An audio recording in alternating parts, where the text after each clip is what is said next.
Dear student, हम लोग आज बायोटेक्नोलॉजी का एक इम्पॉर्टेंट टॉपिक जो है वो है जीन गन या बायोलिस्टिक मेथड क्या है, इसको जानेंगे। तो जीन गन क्या है?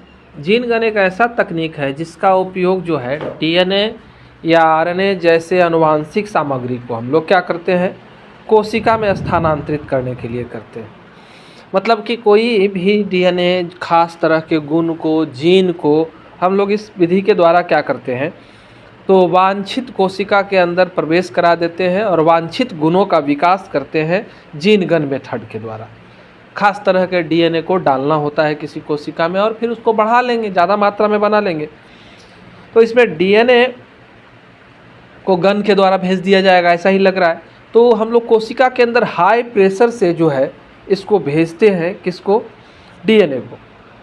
तो इसके लिए हम लोग डीएनए को सोने या टंगस्टन के सूक्ष्म कण के ऊपर लेपित कर देते हैं और फिर इन कणों को क्या करते हैं, कोशिकाओं पर उच्च वेग से, प्रेशर से डाला जाता है, तब ये कोशिका के अंदर पहुंच जाते हैं। ठीक है, देखिए इस तरह से है ना, ये आपका मशीन है जीन गन मेथड के लिए और इसी के द्वारा हम लोग इसको अंदर पहुंचाते हैं।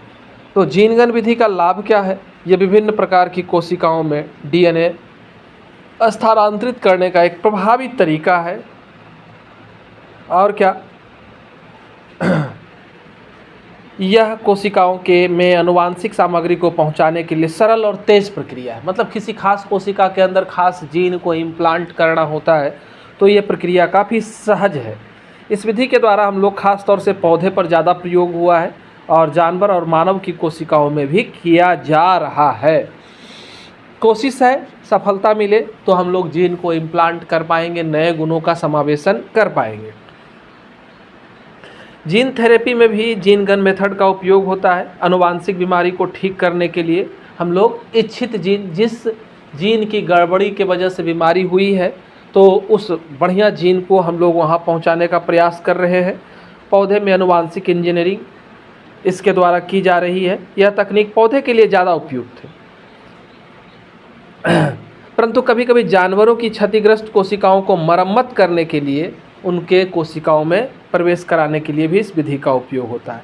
जीन गन का उपयोग फसल में वांछित आनुवांशिक विशेषता को लाने के लिए, सूखा प्रतिरोधी फसल, ज़्यादा उत्पादन वाला, विटामिन की प्रचुरता वाला, प्रोटीन प्रचुरता वाला पौधे का विकास अगर करना है तो हम लोग इस विधि का प्रयोग करते हैं, है ना।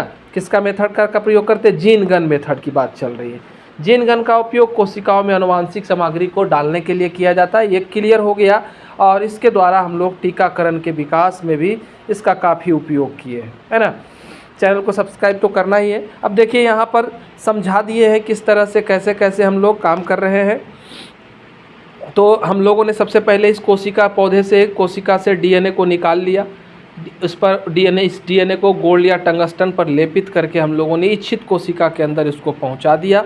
अब फिर इस कोशिका को परिवर्धित किया, ढेर सारी मात्रा में बनाया, तो हमारे पास ये जो नया पौधा आया है, उच्च क्षमता वाला, अधिक गुणों वाला पौधा बना है। धन्यवाद। जीन गन मेथड खत्म।